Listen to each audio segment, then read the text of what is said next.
سڵاوێک بە جوانی ئەم بارانەی کە لە دوێنێەوە دای کرد و تاوەکو ئێستا بەردەوامە و بەپێی پێشبینەکانش بێت تاوەکو یەک دووشەمەش بەردەوام ببێت. سڵاوێک لە هەموو دڵێکەوە بۆ ئێوەی بینەر و بیسەری پرۆگرامی بەیانی 24. هیوادارم کە لە هەرکوێکن لەشتان ساغ بێت، تەندروست بن، دڵتان خۆش بێت و ماڵتان دایمە ئارامی میوانی بێت. هیوادارم کە بتوانین ئەم بەیانیە بە یەکەوە بین و کاژمێرێکی بەسوود لەگەڵ یەک بەڕێ بکەین. دەستپێکی بەیانەکەمان بەیانێکی پڕ لە وزە بێت، پڕ لە زانیاری بێت، پڕ لە سوود بێت. جا لەگەڵم بن بۆی بزانین لە ناو پرۆگرامی ئەمڕۆ چ بابەتێک بۆ ئێوە ئامادەیە.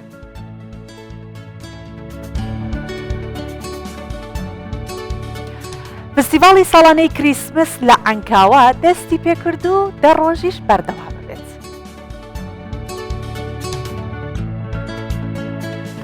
لە ئەنقەرە فستیڤاڵی خواردن و بەرهەمە خۆماڵیەکانی ئادەنا بەڕێوە دەچێت.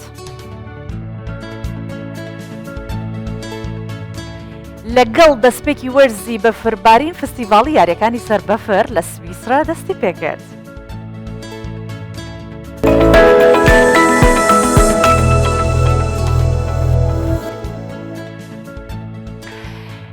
یەکەم بابەتمان لەسەر کریسمسە بێت، چونکە ئیدی و نزیکە بینەوە لەسەری ساڵی نوێ. ئیتر تەواوی فستیڤاڵەکان لە ماوەی ئەم 12 ڕۆژەیە بەڕێوە دەچن. زۆرێک لە فستیڤاڵەکان میهرەجانەکان و ئەو خۆشی و شادیەی کە بۆ بەخێرهاتنی ساڵی نوێ هەمانە لەسەر شەقامەکان ڕنگدانەوەکەی ئەبینین کە هاوڵاتیان تەواوی با بڵێن توانای خۆیان قسۆتە گەڕ بۆ ئەوەی کە بتوانن کەشێکی جوان دروست بکەن بۆی بە شێوازێکی جوان پێشوازی لە سەری ساڵی نوێ بکەن. جا فستیڤاڵی ساڵانەی کریسمس لە عەنکاوە بامەدەبوونی ژمارێکی بەرچاو لە کریسیانەکان دەستی پێکرد کە ماوەی 10 ڕۆژ بەردەوامە بێت. کریسیانەکان لە کەش و هەوایەکی ئارام جەژنەکانی کریسمس و سەری ساڵی نوێی زایێنی بەڕێ دەکەن لە کوردستان. پیرۆزبایی ئەو بۆنە و یادانەش لە یەکتر دەکەن. ئێمەش لەم بابەتە بینەری دەبێت. بە ئاهەنگ و هەڵپەرکەی خۆیان کریسیانەکان لە عەنکاوە فستیڤاڵی ساڵانەی کریسمەسیان دەست پێ کرد. ئەوان بە دڵخۆشیەوە پیرۆزبایی یادەکانی کریسمەس و لەدایکبوونی ئیسا مەسیح و هاتنی ساڵی نوێی زاینی دەکەن. هیواش دەخوازن ساڵی نوێ پڕخێر و بەرەکەت بێ بۆ هەموو کوردستانیان. هەرێکێکمانەکە ئەوەی تورکمانی، ئەوەی کوردە، ئەوەی ئاشووری، ئەوەی کلدە، هەرێکێکمانەکە و تایبەتمەندی خۆی هەیەتی. بەڵام گرنگ ئەوەیە ڕاستە هەرێکێکمانەکە، بەڵام هەمومان یەکین بەنتیمەمان بۆ کوردستان. ئەوە پەیامی سەرەکی خۆمە، بەڵام بە بۆنەی ئەو جەژنە داوا لە خوا دەکەین ئاشتی و تەبایی نێوان هەموو ئەندامەکانی گەڵی کوردستان و گەڵی عێراق و هەموو خەڵکی دنیا بڵاو بێ، بە تایبەتی لە کوردستان. هیوادارین چی جۆر ڕۆژێک لە ڕۆژان زمانی چەک نەبینێ. من وەک کریستیان منم ئەوە سێمین ساڵە ئەو فستیڤاڵەکەی خۆشە بەڕاستی، یعنی لە هەموو شتێکی دڵمان خۆشە و دێنە ئێرە و ئینشاڵڵا هەر بە خۆشی بن و پێکەوە بژیان و هەموو ساڵێک لە 22 دسامبرەوە فستیڤاڵی کریسمەس تایبەت بە کریسیانەکان دەکرێتەوە. جیا لە ئاهەنگ و خۆشیش دەرفەتێکە بۆ بازاڕی جۆرەها خواردن و خواردنەوە. فستیڤاڵەکە هەموو ساڵ لێرە دەکرێتن کە لە عەنکاوەیە بە شێوەیەکی زۆرێک و پێک دەکرێتن، بە شێوەیەکی ئارام کە ئاسایشی کوردستان سەرپەرشت لێ دەکاتن، هەمویان حیمایەی مەسیحەکان دەکاتن کە وەکو جێکی ئارام لە بۆ مەسیحەکان دەڕەخسێنن لە بۆ دڵیان خۆش بکاتن. فستیڤاڵەکە باشی بەڕێوە بکرێتن. فستیڤاڵی کریسمەس بۆ ماوەی 10 شەو لە عەنکاوە بەردەوام دەبێت و بە پێی زانیاریەکانیش تا ئێستا زیاتر لە 10,000 کەس ناوی خۆیان بۆ فستیڤاڵەکە تۆمار کردووە.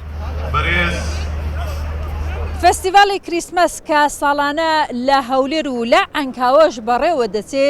جا لەوەی کە دەرفەتێکە بۆ کریسیانەکانی کوردستان کە لێرە پێکۆبن و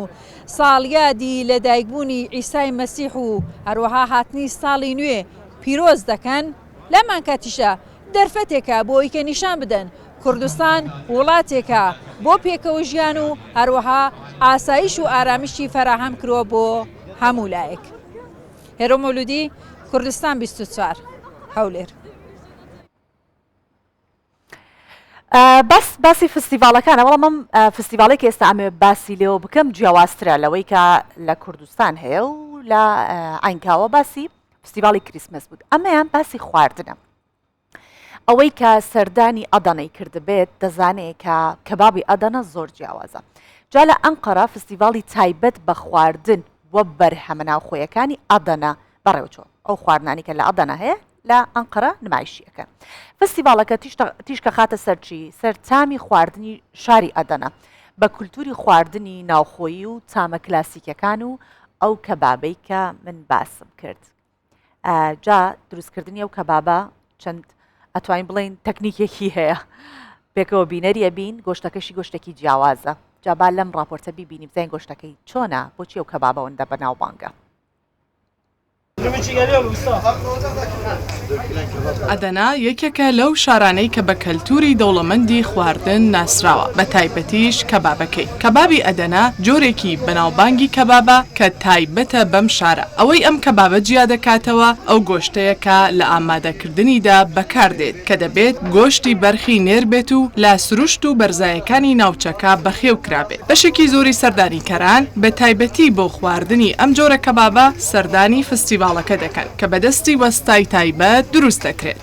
ئیشامە لە ئەدەنا کرد ئەمە گەرەک گۆشتێ پەز بێ گۆشتێ پەزا نێر گنە نێر بە چێ نابێ ئەدەنا کەبابی هەر کەس نکارە چێکە گۆشتێ بەرخا حتا گۆشتێ بەرخا گۆشتێ بەرخا گۆشتێ بەرخا ئەدەنا کەبابیش گۆشتێ بەرخا چێت ژێ دەوارانە ژێ بزنانە سادە ئێ پەز 6 مەهی 7 مەهی گۆشتێ پەزا نێر. Adana kebabı evi sırrı başka tiştine. Ben Adana'da da çalışıyordum. زۆر خۆشە. پێشتر لە ئەدەنا کارم دەکرد خوارد بووم. جارێکی تر لە ئەنقەرە بەدەستم کەوتەوە. لەبەر ئەوەی جیاواز دروست دەکرێت تامێکی زۆر خۆشی هەیە.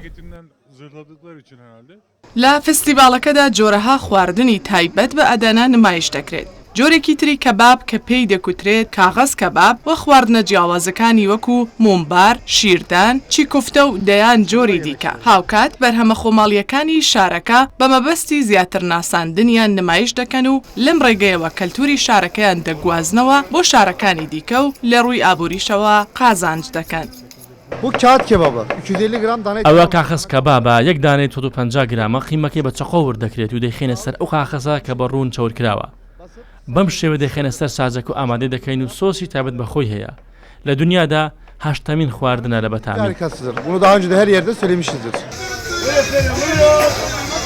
ئەم جۆرە فستیڤالانە جگە لەوەی کە ناساندنی تایبەتمەندی خواردنە جیاوازەکانی ناوچەکانی ترە هەروەها دەرفەتی کاریش دەدۆزێتەوە بۆ کۆمەڵێک خەڵکی تر. ئەفسانە شام محەممەدی، کوردستان 24 ئەنکارا. بابچینە ڕۆژەڵاتی کوردستان ئەم بەیانە لەوێ باسی پرۆژەیەک بکەین کە ئەمە لە شێوەی خۆی یەکەم جارە ئەم پرۆژێ بەم شێوەیە بکرێت. پێشتر ئەنجام دراوە بەرهەمهێنانی ماسی بەڵام لەم جۆرەیان ئەمە یەکەم جارە جا سوودێکی باشەیە کاتێکی کەمتری شێوێت. جا باسی واکەم کە بۆ یەکەم جارە لە ڕۆژەڵاتی کوردستان پرۆژەی بەرهەمهێنانی ماسی لە ناو قەفەس بە سەرمایە گوزاری کەرتی تایبەت لە پارێزگای سنا جێبەجێکراوە. بۆیە وتم کاتی کەمی ئەچێت و تێچووی کەمیشی تێچێت چونکە تێچووی ئەم شێوازە لە بەرهێمێنانی ماسی کە تێچووی دروستکردنی حەوزی ماسیە زۆر کەمترە و ڕێژەی بەرهەمهێنانەکەیشی دوو هێندە یان دوو ئەوەندەی شێوازە کۆنەکەی تر کە هی بەرهەمهێنانی ماسیە لە ناو حەوز زۆر زیاترە. ئەمان دەچونە ناو ئەو با بڵێین بەنداوە یاخود ئەو ڕووبارە و لەوێ پرۆژەکە ئەنجامەدەن بەس گەورەی پرۆژەکە پەیوەستە بە گەورەی ئەو ئاوەی کە تایدا پرۆژەکە بەرهەمەهێنرێتە. با بیبینین ئەنجازان باسی چەند پرۆژێکی ناوازەکە. ئەمە یەکەم پرۆژەی بەرهەمهێنانی ماسی ناو قەفەس لە ئاستی ڕۆژهەڵاتی کوردستانە کە لە پارێزگای سنە جێبەجێکراوە. لەم شێوازەدا ماسی لە ناو ژمارەیە قەفەسی گەورەدا کە هەر لە ناو ئاوی بەنداوەکەدا جێگیر دەکرێن بەرهەم دێت.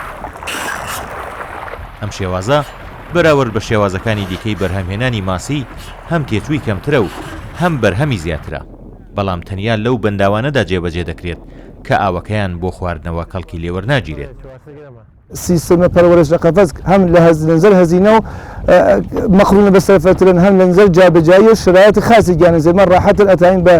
مەخزنێکە 1000 متر مکعبیاتی ئەگەر مدیریەکەین بتوانین 20 تۆن ماسی تۆلیدکەین. ئەگەر ئەمە لە سیستم هاترابین حداقل 2 ملیارد و نیم تا 3 ملیارد و نەجە هەزینە بکەین بتوانین مەزرعی 10 تۆن ایجادکەین، وەلی ئێمە هەر قەفەسێک لە شرایەتی مناسبی بتوانین 15 تۆن ماسی تۆلیدکەین 250 تۆن هەزینەوە. ئەم پرۆژەیە بە سەرمایەگوزاری هاوڵاتیەکی کوردی خەڵکی ناوچەکە جێبەجێ کراوە. قەبارەی هەر کام لەم قەفەسانە 1000 مەتر سێجایە و بە شێوەی مامناوەند هەر قەفەسێک لە نێوان 15 تا 30 تۆن ماسی لێ بەرهەم دێت. ژمارەی قەفەسەکانیش تا ئەو جێی قوڵایی و ڕوبەری بەنداوەکە ڕێگا بدات دەتوانێت زیاد بکرێت.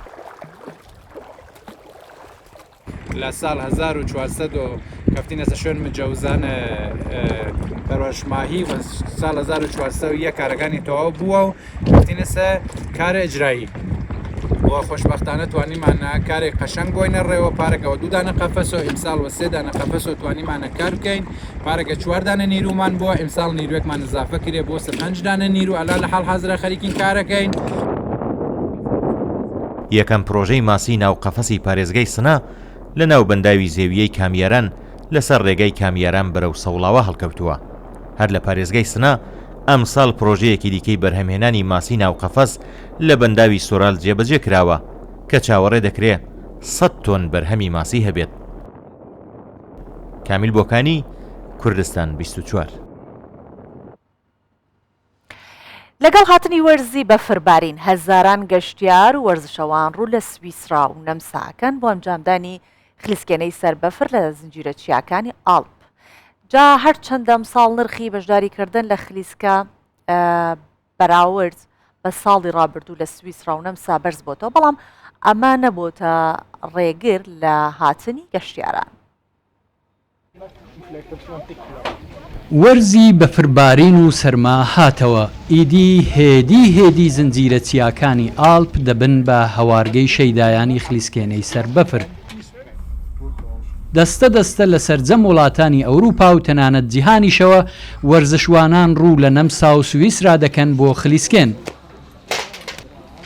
چیای ئاڵپ لە مانگی کانونی یەکەم بەدواوە سپی دەپۆشێت. گەشتیار و وەرزشکاران بە لەبەرکردنی جلوبەرگی گەرم و ئامێری خلیسکێنەوە چێژ لە کەشە ساردەکەی وەردەگرن.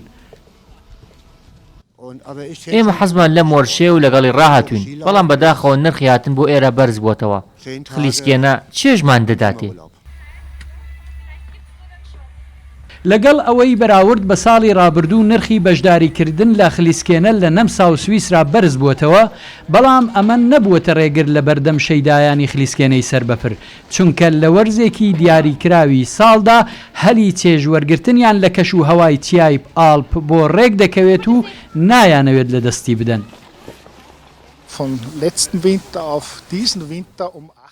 دەتوانم بڵێم ئەم وەرزشە تایبەتە بە دەوڵەمەندەکان، بەڵام بەلای منەوە 1 ڕۆژ لە ئاڵپ لە زستاندا هێندە 10 ڕۆژ پشووی هاوین خۆشە. هاتنی ئەو ڕێژە زۆرەی گەشتیار بۆ وەرزشی خلیسکێنەی سەربەفر وای کردووە کارگەکانی تایبەت بە دروستکردنی کەرەستەکانی ئەو جۆرە وەرزشە بازاریان گەرم بێت، زیاد لە جاران بەرهەم و فرۆشیان زیاد بکات. زنجیرە چیای ئاڵپ گەورەترین چیایە لە ئەوروپا و بەناو 8 وڵاتدا درێژ دەبێتەوە. بەرزترین لووتکەی دەکەوێتە سویسرا و بەرزیەکەی زیاتر لە 1200 مەتر لەسەر ئاستی ڕووی دەریاوەیە.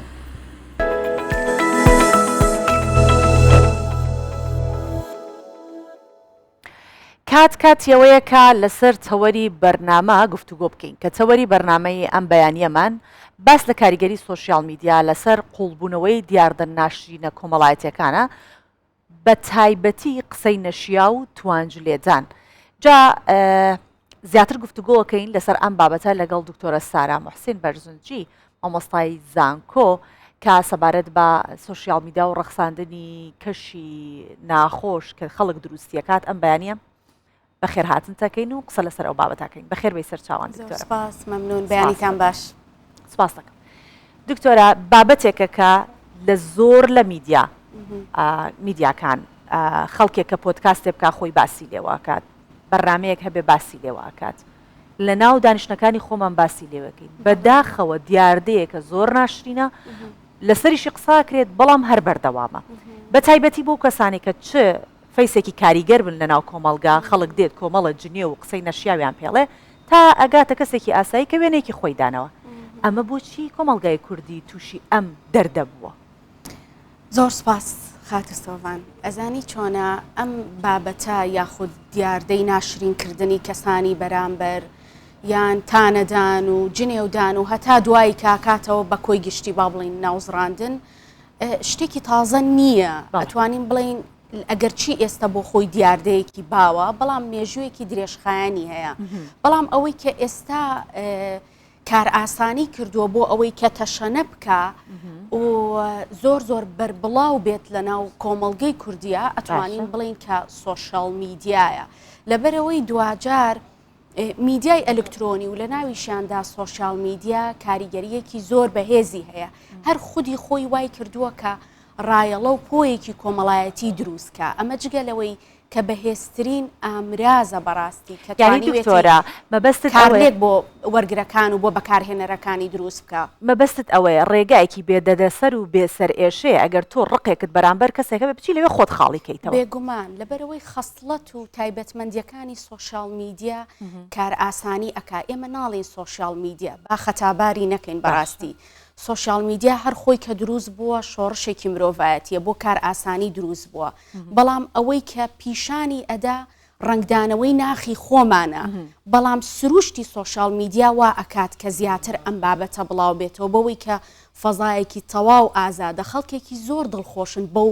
ئازادیە و بەو ژینگە ئازادەی کە فەراهەمە لە ناو سۆشال میدیا لەلایەکی تر زۆر بە ئاسانی بەکارەهێنرێ ئەو شاشە زیرەکەی کە بەدەستەوەیە سێرەکەی ئێستا بەشێکی زۆر لە هەموو چین و توێژ و تەمەنە جیاوازەکان ئەتوانێت بە ئاسانی بەکاری بێنێ ئەزانی هەنێک لە ئەپلیکیشنەکان و هەندێک لە پلتفۆرمەکانی سۆشال میدیا بە چەند کلیکێک تۆ توانی بچیتە ناویەوە بۆیە ئەمانە ئەتوانین بڵین کە دەست پێش خەرن بۆ ئەوەی کە ئەم بابەتە ئەم دیاردەیە ئەم تاوانە منەڵێم تاوان لەبەرەوەی بەڕاستی بڕگە و مادەی یاسایی هەیە سزای هەیە باشە ئەو سزانە چین کە لە هەرێمی کوردستان ئەگەر کەسێک تەشیر بە یەکێک بکات جنێوی پێ بدات قسەی نەشیاوی پێ بکات چییە کە ڕوبەڕووی ئەبێتەوە زوو بەدەم داوای ئەو کەسەوە ئەچێت لانی پەیوەندیدار سزای ئەو کەسادان ئەیدۆزنەوە چۆنە ئێمە بە خۆشحاڵیەوە کۆمەڵێک یاسامان هەیە لە ئێستادا یاسای بەرەنگاربوونەوەی تونند و تیژی خێزانی یاسای خراپ بەکارهێنانی ئامێرەکانی پەیوەندی و هەروەها یاسای کاری ڕۆژنامە نووسیمان هەیە ژمارە 35 هەر یەکێک لەم یاسایانە هەنێک لە بڕگە و مادەکانی شمولی ئەم بابەتە ئەکات کە سزای داناوە بۆ ئەو کەسانە کە بە شێوەیەک لە شێوەکان بەرامبەرەکەی خۆی ناشرینەکە بوختانە بەخشێتەوە تۆمەت بڵاوە کاتەوە کەسایەتی دەڕوشێنێ بە مادی و هەروەها بە بەندکردن بەڵام ئەوەی کە ئەمێنێتەوە بەڕاستی ئەوەیە هەتاوەکو چەند دەسەڵاتی دادوەری دەست پێشخەرە بۆ ئەم بابەتە ئەگەرچی بە خۆشحاڵیەوە هەنگاوی جددیان ناوە بەڵام بیرمان نەچێ شتێک هەیە لە ناو سۆشال میدیا فەیسبووکەوانە بێنازنامەکان ئەمانە زۆرجار کێشە دروستەکان نەک لە کوردستان لە سەرتاسەری دنیادا بەڕاستی باشە دکتۆرە پێش ئەوەی کە ئێمە بڕۆین لایەنێکی پەیوەندیدار باسی لێ بکەین بڵین تۆ بەرپرسیارەکەت ئەوەیە با لە خۆمانەوە بڕوانی چارەسەرکردن یان ڕێگریکردن زۆر باشترە لە چارەسەرکردن ئێمە چۆن نتوانین وەکو خودی کەسایەتی ڕێگری لەو بابەتە بکەین ڕەنگە هەر یەکێک لە ئێمە کە گلەیەکەین خۆشمانێکێک بین لەوانی کە کەسێکمان بەدڵ نەبێ یەکسەر کۆمنتێکی نەشیاوی بۆ بکەین بەڵام ئەوە دوورە لە کەسایەتی بەڕێزی وەکو جەنابەت یان دوورە لە کەسایەتی وەکو من بەڵام باسی بەگشتی ئەەکەم گلەیەکەین بەڵام کارەکە ئەنجامەدرێت خات و سۆڤان هەر جوانت هێنا بەڕاستی بەداخەوە بەشێک لەو کەسانەی کە وشەی نەشیا و بریندارکەر بەکارەهێنن لە ناو سۆشال میدیا لە ژیانی واقعیدا زۆر بە ئەتەکێتەوە قساکەن هەرگیز تەسەوری ئەوە ناکەی ئەو کەسەیە کە ئاواکە لە ناو سۆشال میدیا بۆیە پسپۆرانی بواری کۆمەڵاسی دەڵێن سۆشال میدیا وای کردووە کە دوو نازنامە دوو کەسایەتی دژ بە یەک دروست بێ لە ژیانی واقعی و لە ژیانی گریمانەیە ئەوەی کە دەگوزارێت لە ناو سۆشال میدیا زۆر جار دوورە لە کەسایەتی خۆتەوە ئەمەش هەنێ جار بۆ چاولێکەریە ڕقت لە کەسێکە یان ناشرینیەکان و بێزاریەکانی خۆت یان بەتاڵکردنەوەی گرێدەرونیەکانت بە ناشرینکردنی بەرامبەر بەڕاستی پراکتیزە ئەەکەی بەڵام ئەوەی کە گرنگە ئێمە چۆن لە خۆمانەوە دەست پێ بکەین ئەگەر تۆ باسی کۆمەڵگەی کوردیت کرد بۆیە منیش ناچارم زیاتر هەڵوەستە لەسەر کۆمەڵگەی کوردی بکەم ببوور ئەزین لێرە بەزیە قەوز بە من بدەیت بۆچی باسی کۆمەڵگەی کوردیەکەین چونکە ئێمە لە ناوم کۆمەڵگەی دوجار بەشێکی دروستە بەهۆی ئاوارە بوونەوە بە وڵات و بە وڵات ڕۆشتین زمانی دیکە ئەزانین بەڵام هەموو خەڵکی کوردستانەوە نییە بڵین دوو سێ زمان بزانێ بەڵام ئەوەی کە یەک تۆز لە زمانی تر شارەزابێت لە فەرهەنگی وڵاتی تر شارەزابێت ئەچی سەیری پۆستی ئەوانەکەی ئەچی سەیری کۆمنتی ئەوانەکەی ئەبینی ئەوە بۆ لە لای ئێمە وایە لە لای ئەوان وایە بەخۆ تا ئەچیتەوە تۆ بڵێ کۆمەلگاکەی من ئەوەندە جنی و فرۆش بێ ئەوەندە شەڕ فرۆش بێت بۆیە سەرنجە خەمە سەر کۆمەلگای زیندووشت بەڕاستی بۆ باسەکەم هەڵبەتە ئێمەش لە ناو واقعەکەین بۆیە ضرورترە ئێمە باسی کۆمەلگەی خۆمان بکەین ئەمە جیالەوەی کە کۆمەلگەکان لە یەکتری جیاوازن ئەو ئەڵتەرناتیڤانەی کۆمەلگەیەک دروستەکە کۆمەلگەیەکی ئەوروپی جیاوازە لە من بۆیە من ناتوانم خۆم بەو مقارنە باشە بۆیە ناچار ئێمە باسی سروشتی کۆمەلگاکەی خۆمانەکەین ئەوەی کە لە لای ئێمە هۆکاری سەرەکیە بەڕاستی بۆ ئەم دیاردەیە ئەگەر ڕێگەم بیت باسی بکەم یەکێک لەوانە لایەنی ڕۆشنبیریە کە ئەکەوێتە سەر معریفەت و کللتور و دابوونەریت ئێمە تا چەند لایانی معریفیمان بەهێزە هەتاوەکو چەند کللتورەکەمان ڕێگرە لەم بابەتە هەنێکی تر دەزانی ئێستا لە سۆشیال میدیا چی باوە ئەوە باوە کە من دژ بم خۆشم نازانم دژی چیم دژم بۆەوەی تۆ ناشرینەکەم ئەم ناشرینەکەم قسەی نەشیاوە دەم هێرشەکەم تەنیا بۆ ئەوەی کە من جیاواز دەرکەوم و ببم بەناو هۆکارێکی تر کە زۆر زۆر زەقە بەداخەوە لایک و کۆمنتە زۆر جار بۆ لایک و کۆمنت ئێمە هەوڵەدەین بە هەرچی وشەی نەشیاو هەیە کەسەکانی بەرامبەرمان ناشرین بکەین هۆکاری تر کە ئێمە بەڕاستی ئاماژەی لێوە بکەین ئەزانی خات و سۆڤان لەگەڵ هەر پێشکەوتنێکی تەکنەلۆژیا ڕەوتی کۆمەلگا دەگۆڕێت پێویستیەکان زیاد ئەکا مەشاکل زیاد ئەکا تۆ بزانە ئێمە بێکاریمان هەیە خەڵکێکی زۆر لە بێکاریە ئاڵوودەی ئەم ئامێرە زیرەکان و سۆشیال میدیا بووە ئەمەیە زۆر جار دافعێکە پاڵنەرێکی بەهێزە یەکێکە لە هۆکارە سەرەکیەکان بۆەوەی ئەم کەسانەوە بکەن ئەمە جگەلەوەی کە سروشتی کۆمەلگەی ئێمە سروشتێکی پیا و سالاریە زۆر جار پیاوە ئەوانەی کە زۆرتر تانە و تەشەرەدەن بەڕاستی لە ڕەگەزی نێرە وەک لە ڕەگەزی مێ ئەوەشی کە قوربانیە زیاتر ڕەگەزی مێ بۆیە زۆر جار ئەڵێ بەڕاستی یەکێک لە ڕەگەستەرێکیەکانی تیرۆر شکاندنی شکۆی کەسەکانە ئەها ئەڵێ وای لێکەم هەتا ماوە بیری نەچێتەوە بە دوو قسە تۆش بە فعلی بیرت ناچێتەوە دروستە کەواتە ئەگەر ئێمە بین لەباری تیرۆرکردنیشەوە بڵین تیرۆرکردن تەنیا هەرەوە نییە کەسێک کەسێ سەر بە بڕیان کەسێک تەقەلێ کەسێ بکات تیرۆرکردن تیرۆری کەسایەتی شێ تۆ تیرۆری شخصیاتی کەسێکەکەی کە کاری لەسەر خۆی کردو خۆی ماندوو کردو ئەمە شتێک بڵێم لێرە ئێمە زمانی ڕەخنەگرتنمان نییە وازانین هەموو کەسێ بێ هاوڕەنگی من بێت ئەگەر تۆ ڕەنگەکەت لەگەڵ من جیاواز بێ من بەلامەوە کێشە ئەوە گەر لە وێنە کێشێک پرسیاری ئەوە بکەی بڵێ بە یەک ڕنگ تابلۆیەکم بۆ بکڵێ جوان دەرناچێت ئەبێ هەموو ڕەنگێکی تیاابێ جوانترینی تابلۆکانەوە کە ڕەنگەکان جیاوازنتیایە ئێمە بە قوبوڵی ڕەخنەگرتن بکەین قوبوڵی یەکتر بکەین قوبوڵی ڕەنگە جیاوازەکان بکەین بیری جیاواز بکەین تا چەند ئێمە لە کۆمەلگای کوردی قوبوڵی ڕەنگی جیاواز مەبەستم لە ڕەنگی ئەوە نییە مەبەستم لە هەمە چەشن بوونە تا چەند قوبوڵی ئەوەمانە یەکێک ئەفکارێکی هەیە بیرێکی هەیە ئەوێ بێت لەم سەکۆیە کە سەکوی خۆیەتی ماڵی خۆیەتی ئەوێ بێت تیا باسکات یەکێکی ترا بێ بە حاکم و بە محکەمە بۆی دێ هەڵسەنگاندنی بۆکات ئەزانی شتێک نەماوە ناوی ڕەخنە بێ لە ناو سۆشیال میدیا بەداخەوە بەڕاستی ئێمە زمانی ڕەخنەگرتنمان نەماوە وتارەکانمان بە تایبەتی ئەگەر لە ناو میدیاش بە شێوازێکی گشتی باس بکەین وتارەکانمان هەمووی ڕق ئامێزن نووسینەکانمان هەمووی ڕق لێبوونەوەن هەمووی دەستەواژەی نەشیا و هەست بریندارکەرن زمانی ڕەخنە نەماوە لای ئێمە هەمووی بۆ بە هێرشکردنە سەر کەسایەتیەکان ئەمە جگەلەوەی کە باسی ماڵی تایبەتەکەی شتێک نییە ناوی ماڵی تایبەت بێ ئەم ماڵی من کە من ئێستا لاپەڕێکی سۆشال میدیام هەیە ماڵی هەموو کەسە چکە تۆ ئەم یەکێکی تر هەمووی سەردانیەکە بێ لە دەرگا لێدان کەواتە ئەبێ من ئاگام لێ بێ چی ئەنووسم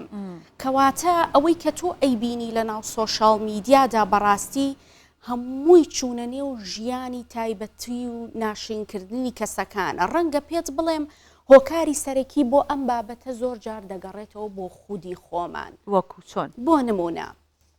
شتێک هەیە لە ناو سۆشال میدیا پێی ئەوترێت ئەلخصوصیە تایبەتمەندێتی ژیانی تایبەت ئەزانی ئێمە ئەم شتەمان نەماوە ئەزانی جاران ئێمە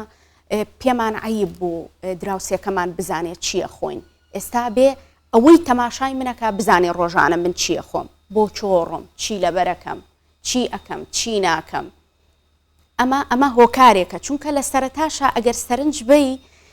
خۆت باست لەوە کرد وتت ئەو کەسانە زیاتر بارگاویە بن کە کەسانی دیارن بەداخەوە ئەم کەسە دیارانە هەمیشە ژیانی تایبەتی خۆیان شێرەکەن لە ناو سۆشال میدیادا کە ئەمانەن زیاتر دەبنە قوربانی و ئەو هێرشە ئەلکترۆنیانەی لە چوارچێوەی ناشرینکردنی کەسایەتی و تانە و تەشەر یعنی ئێمە بەڵێ بە تایبەتی با بڵێنەوە کەسانی کە حەزەکەن خۆ ئێساوە بۆ بە نەخۆشی دەرکەوتن هەموو خەڵکە حەزەکات دەرکەوێ ئیتر هەر چۆنێکە دەرکەوێ بە چ شێوەیەکە ئەم بارز بێ خەڵک لە ناو مجموعەیەکا بیناسێت بڵەمە فڵان کەسە ئەمەش دیسانەوە نەخۆشیێکی ترە نەخۆشیەوەی کە تۆ هەر دایمە هەبی و باشترین بی ئەتەوێ ئاماژە بۆ بکە و کەسانەی کە خۆیان زۆر دەرئەخەن محتەوایەکی باشیان نییە ئەوەی دێ بەدەستیانە دای ئەنێن ینی ئێمە نەقسمان هەیە لە ناوەڕۆک کێشەمان هەیە لە ناوڕۆک شتی باشمان پێ نییە ئەوەی کە هەمانە هەر ڕشتیانی ڕۆژانەمانە ڤڵۆگی بکە دای هەر ئەو کەسانەشن زیاتر ڕوبەڕووی ئەو جۆرە هێرشانە ئەبنەوە بەڕاستی ئەو کەسانەی کە لە هەکبەکەیانە شتێک هەیە بەو شێوازە دەرناکەوێ بکەوێتە بەرهێرشەکان ینی بۆ نمونە ئەگەر تیکتۆک بە نمونە باس بکەین تیکتۆکە هەیە نیتە من هەمە ئەزانی من بۆچی هەمە من لە سەرەتا دایمەن بە قوتابەکانمەوت لە زانکۆ بەداخەوە یەکێک لەو پلاتفۆرمانەی سۆشال میدیا کە فەزایەکی نەشیاوی ئەلکترۆنی دروست کردووە و خەڵکانێکی زۆر دەبنە قوربانی تایدا تیکتۆکن من هەرگیز هانتان نام بۆی کە تیکتۆک بەکاربێنن بەڵام دوایی بۆم دەرکەو ئەمە پسپۆڕی منە بێ بزانم لەم دنیاە چییە گوزەرێ لەم ژینگە تەواو ئازادە بێ سانسۆرە چییە گوزەرێ دکتۆرە کاچیتە ناو تیکتۆکا و بە دیاریۆدانە من ئەزانی ئێستا ڕاشکا و پێت بڵێم زۆر جار من زۆر مەشغۆڵم بەڵام هەنێ جار ئاواز کە کاتم ئەبێت ئەڕۆمە ناو تیکتۆکەوەڵێم بزانم چییە گوزەرێ ئاوها کێشم بە سەرماڵەدا چییە ئەو ڤیددیۆیانە ئەوە چییە ئەو دنیاە جا ئێستا خەڵک وای لێ هاتووە لە ناو تیکتۆکە نمونونەکەم بۆ باز نەکردی وتم من ئەمەوە ڕێچکەیەکی جیاواز بەکاربێنم چۆن لەم پرۆگرامەی جەنابتانە لە کوردستان 24 باسی هۆشیاری بەکارهێنانەکەین سەبارەت بە سۆشال میدیا و دوورکەوتنەوە لە زمانی زبر و قسەی نەشیا و با من لە تیکتۆکە ئەم قسانە بکەم خەڵکێکی زیاتر ئەم بینێ بەکارهێنەری زیاتری هەیە بۆ تەنیا لە مینبەرەکانی زانکۆ و کەناڵە ئاسمانەکانەوە من دەرکەوم با من لێرە پەیامی خۆم بم ئەزانی چەند جنێوی نەشیا بە مندرا هەنێکیان ئەوانەی کە جنێویانەیە هەر کە داخڵە بوو یەکسەر جنێویە نێزانی من کێم نەشێزانی بابەتەکە چییە لەبەرەوەی ڕاهاتووە منیش ئەم شتە بەلامەوە نۆرمەڵ بوو بەڕاستی ئەزانی خەڵکی ئێمە بەداخەوە هەرچەنە ئەمە پسپۆڕی من نییە بەڕاستی دەروون ناسەکان ئەتوانن ئەم شتە یەکلا بکەنەوە بەڵام خەڵکی ئێمە لە ئێستادا خەڵکێکی دەروون تێکشکاوە خەڵکێکی دەروون هیلاکە کە بەشێکی ئەو سۆشال میدیایە دروستی کردووە ینی بەرهەمهێنەری مرۆڤی دەروون شکاوی دروست کردو ئێستا لە کۆمەڵگەی کوردیە ئەزانی جارێک لە مانگی ڕەمەزانە مامۆستایەکی ئاینی باسی سۆشال میدیایە کرد کە خەڵک زۆر بە خراپی بەکاری ئەهێنێ باسی لەوە کردوتی من وتاری ئاینی مەیە وتاری ئاینی وتی کەس هات جنێویانە هەرچی وشەی نەشیاوە بەکاریان هێنا لە ناویانە یەکێک لە قسە نەشیاوەکان زۆر سەرنجی ڕاکێشام شتێکی زۆر نابەجێ نووسی بۆ منیش نامم بۆ نار وتم کوڕی خۆم تۆزانی من باسی چیەکەم تی نەوەڵاوتم ئەی بۆ جنێوەی وتی وەڵاو عالەمە جنێوەیە وتم با منیش بیەم ینی ئەمە بۆتە نەریت ئەم جنێودانە بەداخەوە وەکۆی وتت کوردستان کۆمەڵگەی کوردی پشکی شێری بەرکەوتووە. جا من مەبەستم ئەوەیە ئێستا وای لێ دێت ئیدی ئەم شتە ئاسایی بێت یەکێکی وەکو من بۆ نمونە پۆستێک دابنم هەرچەند من زۆر کەم بۆ ناچالاکترین ئەتوانم بڵێم ڕاگەیاندنکارم کە لە ناو سۆشیال میدیام سناپم هەر نییە تیکتۆکم هەر نییە فەیسبوک هەر ناچم بەلایە تۆزێک ئەگەر تااقەتم هەبێ ئەویش ئینستاگرام یەکێکی وەکو من کە پۆستێک ئەکا ئیتر چۆنەڵە بێخەیاڵم لەوەی کە بابێن چی ئەنووسن با بنووسن ئەمەوە دروست ناکە لە لامانی تر قسەی خەڵکمان بەلاوە گرنگ نەبێ ئیتر نەزانین کێ دروستە کێ هەڵەیە کێ بەبییر تە قسێکی کوردەواریڵە دۆستم ئەوەیە ئەم گرێنێ و دژمنم ئەوەیە ئەم خەنێنێ و ئیتر ئەو شتانە نبینین هەمووی بێ بە یەک هەمووی ئیترڵە من بۆم گرنگ نییە چی ڕوو ئەدا با ڕوودا من خۆم مهمم خۆم گرنگم خەڵکی تر خۆ تەبیعەتێتەوە بۆ بە ڕفتار و ئەمە بۆتە واقع لە ناو سۆشیال میدیای بەڕاستی نەک لە کۆمەڵگەی کوردی لە هەموو کۆمەڵگە ڕۆژهەڵاتیەکانە تا ڕادێک بەو شێوازەیە بەڕاستی چونکە ئەگەڕێتەوە سەر شێوازی بەکارهێنانەکە دوجار خەتای سۆشیال میدیا نییە خەتای خودی خۆمانە کە بەو شێوازە ئێمە بەکاری ئەهێنین هەر کاتێک ئەزانی سۆشیال میدیا دەوترێت یان ئەوە تا هەلێکی زێڕینە یان ماڵوێرانکەرە بەڕاستی ئێمە لە دۆخە ماڵوێرانیەکەیین لەبەرەوەی زۆر بە خراپی بەکارەهێنرێت. باش دکتۆرە ئێساوانەی کە جنێ و ئەدەن قسەی ناشرین ئەکەن بۆ خۆیان ئەگەر بیری لێ بکەنەوە ئەگەر بچنە لای دەروون ناسە دەرونی ئەوانە لە ناخە ئیتر تەواوانە لەو کەسانن کە تێک شکاون ئەمەوێ ئەوە بڵێم بۆ خودی خۆی کەسەکە چەند کاریگەری هەیە چەند شێواوی لە هزری دروستەکە چەند کەسایەتێکی ناجێگیری بۆ دروستەکە کە بۆ هەموو شتێک مەوزوع ئەو قسەی تیاکە ئەزانی من پێچەوانەی ئەمە ئەڵێم بەشێکی زۆریان بە پێچەوانەوە لە جێی ئەوەی کە نیگەران بن دڵخۆشە بن ئاسوودە وەرەگرن ئەزانی بەشێکی ئەو کەسانەی کە جنێوەدەن لە ناو سۆشیال میدیا وەکو متعەیەک وەکو دڵخۆشیەک بەکاری ئەهێنن ئەمانە بەڕاستی چێژ وەرەگرن لەوەی ئەڵێ ئاواد لێ یەکەم حەقی خۆمم لێ کردیتەوە آخر حەقی چی یعنی حەقی من لای تۆ چیەکە بۆ نمونە ئێمە ئەمە ئەڵێین ئەمانە بەڕاستی چێژ وەرەگرن کە لە زانستی کۆمەڵناسیدا بەم جۆرە کەسانە ئەڵێن سایکۆپاتەکان ئەمە جۆرێکە لە نەخۆشیە دەرونیەکان دایمەن خەڵکیان بەلاوە خراپە خۆیان بەلاوە پەسەندە بۆیە هەرگیز خۆیان بە هەڵە نازانن. باشە دکتۆرە اینجا ئەم جۆرە کەسانە بەجددی هەسایەکێکە من باسیێوەکەم جنێو ئەدا من ئەتوانم بیخەمە قەوسێکە بڵم هەر بۆ خۆی و کەسە بۆ خۆی جنێوە هەر خودی خۆی بۆ خۆی بڵێ گزارشتە لە خۆی من چۆن دەرکەوم مامەڵە و هەڵسوکەوتم چۆن بێ پێناسێکە بۆ نازنامە و بۆ کەسایەتی من بەڵام بەداخەوە ئەوانە بەشێکیان هەر بزانە کە ئەمانە دەرونیەن کەسانی ترسنۆکن لەگەڵ ڕێزمدا چونکە بە نازنامەی فەیکەوە دەرەکەون بە ناو ئەکاونتێکی ساختەوە دەرەکەون هەرگیز ناوە ڕاستەقینەکەی خۆی و کەسایەتەکەی خۆی پیشان نادا ڕەنگە من لە سۆشیال میدیا زۆر بە ناشرینی هێرش بکەمە سەر جەنابەت بەڵام لە واقعیدا کەسێک بم زۆر پاڵپشتی و سەپۆرتت بکەم بۆیە ئەمانە نازنامەکانیان فەیکە کەسایەتێکی دروستکراون لەناو دنیای گریمانەییدا کەواتە کەسایەتیەکن کە پارادۆکسیان هەیە بزەبێت بێگومان جا بەداخەوە گەروا بێت ئەگەر بینە سەر ڕێژە ئێمە لە کۆمەڵگەی کوردیا لەکوێ وەڵی پشکی شێرمان هەیە هەرچەنە من ڕێژەیەکی وان بەدەستەوە نییە بەڵام زۆر جار نمونە زیندۆکان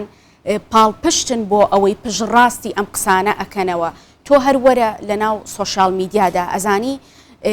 بەڕێزێک لە کوردستان 24 بە خۆشحاڵیەوە دکتۆرا ئەنووسێ کاک عەمار کە هاوکاری خۆتانە لەسەر وتاری ڕقئامێز من جارێک ڕاوێژێکی پێکردم یعنی باسی شتیوان نامۆم بۆ ئەکا بەشێکی زۆری هەموو ئەو نمونانەی کە لە ناو سۆشیال میدیا جیاوازەکان نەک یەک سامپڵ نەک یەک نمونەی دیاری کراو بەڵکو بە کۆی گشتی لە سەتا سەر و هەشتای هەمووی جنێ و هەمووی قسەی نەشیا و هەمووی هێرشکردنە سەر کەسایەتیە جا ئەمە بۆ خۆی پێمانەڵێت کە ڕێژەکە چەند بەرزە تا چەند گرنگە کە کەسی بەرامبەر ئەمە کاریگەری لێ نەکات چونکە بەجددی کەسێک هەیە سەیرەکەی بە وشەیەک ئەڕوخێ هەندێک کەس هەیە تەنانەت کێشەی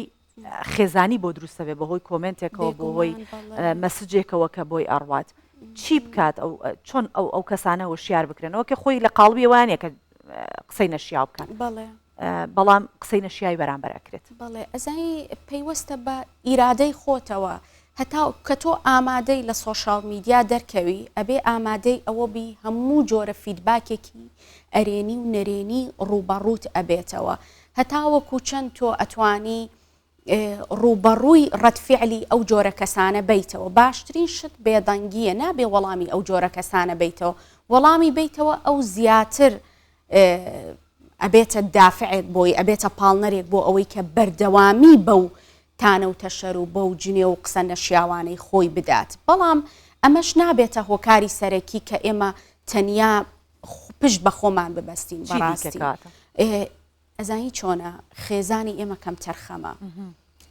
دایک و باوکەکان لەگەڵ ڕێزمان نازانێت کە من ئەم مۆبایلە بەدەست مناڵەکانیەوەیەتی چی ئەکات تەماشای چیەکە پەروەردەی خێزانیمان لاوازە بۆچی ئێمە لە سەرەتایە وتمان ئێمە خۆمان بەراورد ناکەین بە کۆمەڵگەیەکی ئەوروپی لەبەرەوەی ئەو پەروەردەی خێزانیە لە لای ئەوان هەنگاو بە هەنگاو گەشەی کردووە وەکو ئێمە ڕوبەڕووی بازدان نەبۆتەوە بۆیە خێزان هۆکاری سەرەکیە بەڕاستی دام و دەستگاکان وەکو پێویست نین بۆچی ئەو یاسا باشانەمان هەیە بەگەڕی ناخەی بۆچی دەسەڵاتی دادوەری وەکو پێویست ئاکتیڤ ناکەیتەوە دوهاجار ڕۆڵی ناوەندە ئەکادمی و زانکۆکان لە پەروەردەکردنی تاکو و هۆشیارکردنەوەیان من سپاس دەکەم دکتۆرە سارا موحسین بەرزنجی ئەم بەیانیە لەگەڵمان میوان بوویت دەستمان خستە سەر یەکێک لە برینە هەرە قوڵەکانی کۆمەلگای کوردی کە بۆ هیوایی سبەی دوو سبەی ئێمە نمونەیەکی ئەوەندە جوان بی لە وڵاتانی دراوسێ باسیەوە بکەن بڵێن کولتوری کوردی ئەوەندە جوانە کە یەکێک پۆستەکە بەس حەزەکەی سەیری پۆستەکەی بکە ئەگەر پۆستەکەشی لەو ئاستە بەرزەنە بێ بەڵام خەڵک سەپۆرتێکا و خەڵک پشتیوانی لێ ئەکات بگەینەوە ئاستەی کە ئێو ناخە جوانە کوردیەی کە ئێمە هەمان بۆ لە باو باپیران هێناومانە پڕ بووە لە ڕێز پڕ بە لە شکۆ ڕاگررتنی بەرامبەرەکەمان بگەڕێنەوە ئەو سەردەمە ئەمەش بە هەوڵدان و دەستە جەمعی هەموو لایەک ئینشاڵا دێتە بەرهەم ئینشاڵا ئەمەش ئەوەی کە لەسەرمان بێت لە پرۆگرامی بەیانی دەستان خۆش بێت ئەوەی لەسەرمان بێت سەبارەت بەم بابەتە ئەگەر بە دەیان جار قسەمان لێ کرد بێت پێویستکە بە سەدان و بە هەزاران جار قسەی لەسەرەکەین بۆ ئەوەی کە ئەگەر بمانوێت بەردێکیش شێوەکەی بگۆڕین بیخەرە ژێر دڵۆپەیەک ئاو بە ماوەی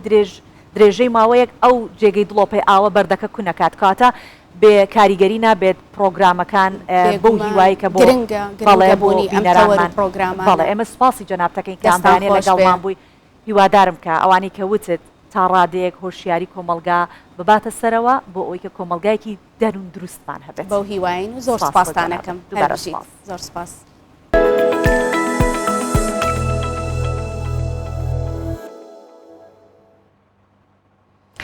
لە هەولێر کە بارانێکی زۆر جوانە بارێت و سەرەتای سڵاوەکەشم بۆ بوو کە باسی بارانە جوانەکەم بۆ کردن جا بابزانین لە کوردستانی گەورە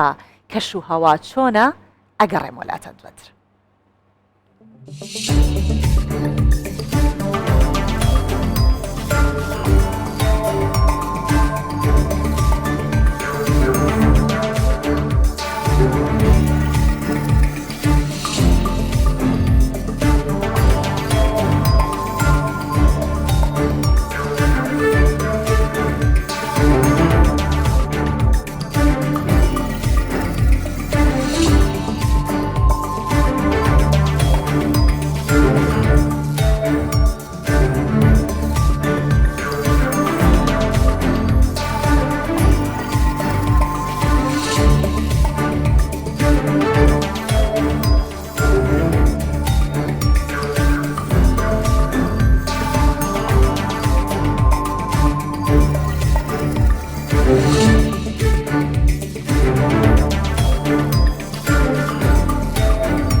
دەڕۆینە سەر بڕگەی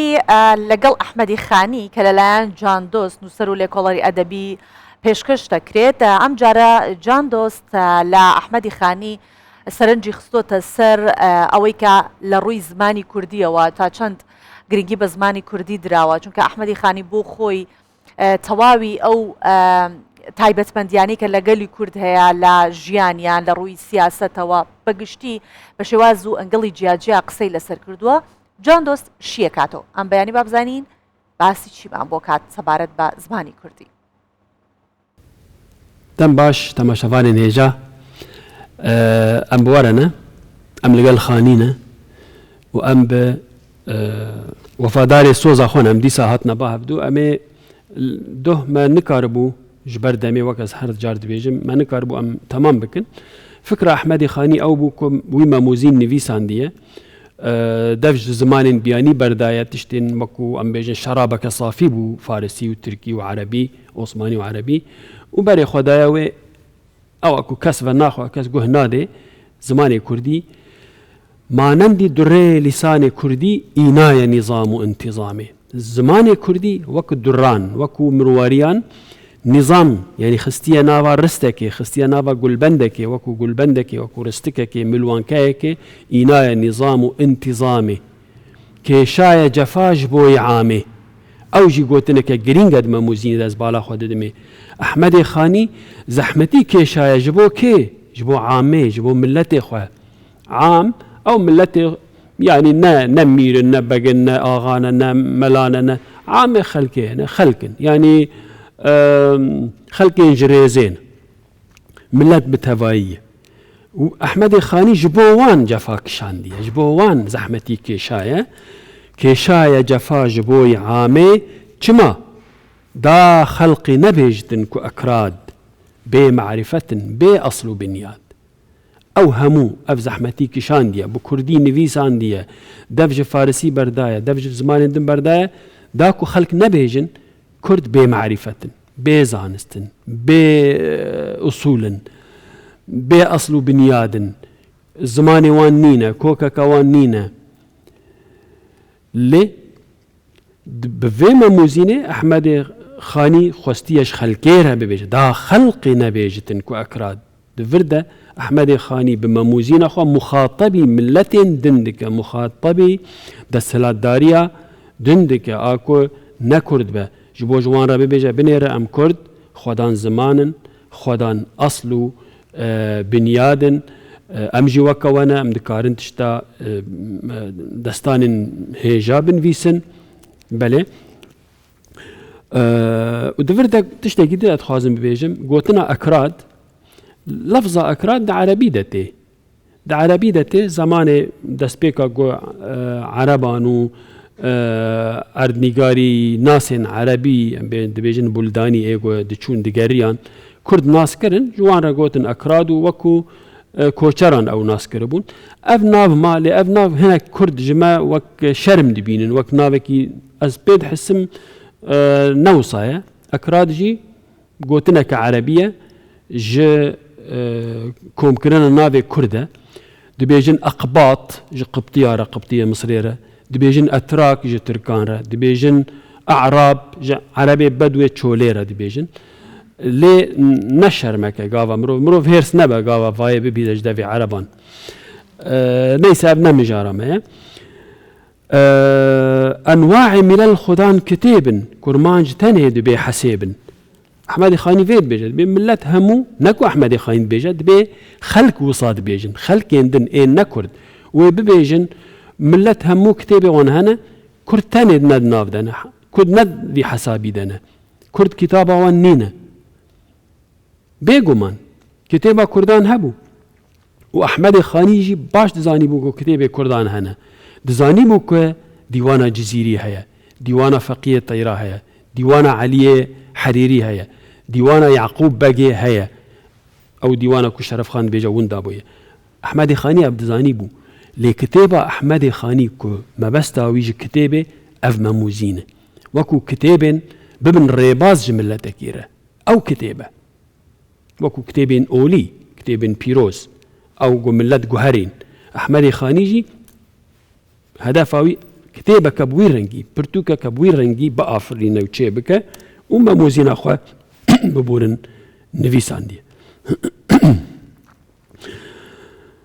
هەم ئەهلی نەزەر نەبێن کو کورمانج عشقێ نەکردن ji بۆ خۆ ئامانج. gelekî dîrokzanan geştiyaran gotina Kurd milletekî di çiyê de ne milletekî hişkin milletekî zirzin milletekî tenê şer dizanin. Ehmedê Xanî jî dixwaze bibêje binêrin Kurd erê şervanin şer dikin serê çiyê de ne newalan de ne lê eşqê jî dizanin milletekî nazikin milletekî dikarin şer jî bikin dikarin hez jî bikin. û vê çîroka eşqa memûzînê tîne meydanê û Ehmedê Xanî demek piştevaniya milletê xwe dike bervedêriya milletê xwe dike dixwaze wan tuhme û bergumanên ku li ser milletê Kurd hene bida aliyekî bibêje na hûn nerast dibêjin milletê Kurd şervan e jî evîndar e jî milletê Kurd li hev nakin lê zimanekî wan heye dikarin pê binivîsin bi yek zimanî dikarin xwe derbibirin. Hem ehlê nezer nebên ku kurmanc eşqê nekirin ji bo xwe amanc têkda ne ditalibin ne metlûb ne ditalibin yani ne aşiqin û ne metlûbin ne meşûqin yani ne dikarin hez bikin ne dikare ji wan were hez kirin vê kira ne muhibbin û ne mehbûb her gotina berê ye bê behre ne ew ji eşqî bazî فارغ ji heqîqî û mecazî yani ew ê xelk bibêjin Kurd bê behre ne bê parin nasîbê wan di evînê de tin ne a mecazî û ne a rastînî a heqîqî ew ê tuhmetê xelkê ne xelk û sad bêjin Ehmedê Xanî jî dixwaze van tuhmetan bida aliyekî bê ewa hemû nerastin vaya memûzîn lê binêrin temaşa bikin bixwînin. Kurmanc ne pir dibe kemalin îdî Ehmedê Xanî dibêje dixwaze ji bo me şirove bike dibe na kurmanc ne ku edeb li bawan nîne wêje li bawan nîne em madiyetîm û bê mecalin sêwî ne mecala wan nîne fersenda wan nîne fersend nedîtine tim bûne destekê vî û wî şerê hev kirine şerê xelkê kirine mecalek nedîtine ku rewş li cem wan hêmin û aram be û rewş rûne û êdî ji nivîsandinê re ji zanistê re ji felsefeyê re ji avakirina dibistanan re vala bibin. Em dizanin di mîrnişîniyên Kurdan de gava ku hinek aramî çê dibû mîrên Kurdan paşayên Kurdan medrese ava dikirin xanqah ava dikirin hemam ava dikirin rê çê dikirin meydan çê dikirin li Bedlîsê li Cizîrê li Wanê li Hekariyê li her derê li Behdînan mesela li Amîdiyê mîrekên Kurd tim gava ku rewş rûdinişt û şer kêm dibû aştî çê dibû berê xwe didane avedaniyê berê xwe didane her aliyên jiyana ciwan û nazik. Dibêje Ehmedê Xanî jî vê dibêje kurmanc ne pir dibe kemalin em madiyetîm û bê mecalin çi bikim ku qewî kesade bazar na bibûre em hinekî zû çûn fil cumle ne cahil û nezanin yani Kurd ne ew qasî wekû tê gotin cahilin yan nezanin na fil cumle ne cahil û nezanin emma di sefîl û bêxwedanin xwediyê wan nîne xwediyê wan çi ye wekû pazekî bêşivan serok yek serokekî wan yek hakimekî wan nîne ku hemûyan bike yek û bikaribin dewletekê ava bikin bikaribin hebûna xwe durist bikin belkî di sefîl û bêxwedanin gerdê hebûwa me jî xwedanek عالي كرمك لطيف دانك علم وهنر وكمال وإذعان شعر وغزل وكتاب وديوان أب جنس ببا لباوي معمول أب نوع ببا لباوي مقبول من دي علما كلام موزون عالي بكرة لباني قردون بيناف رحى ملي جزيري بحي بكرة علي حريري كيفك وبدا فقيه طيران حتا بە ئەبد بمایە حەیران ئەمێ بڤان مالکێن هێژا خەلەکێ بداوی بینن شرۆڤایەوان و تعلیقا لەسەروان کۆمنتێ لەسەروان ئەوێ خەلەکە بێدەبە حتا خەلەکە داهاتوو بمینن دخێر و خۆشیێدە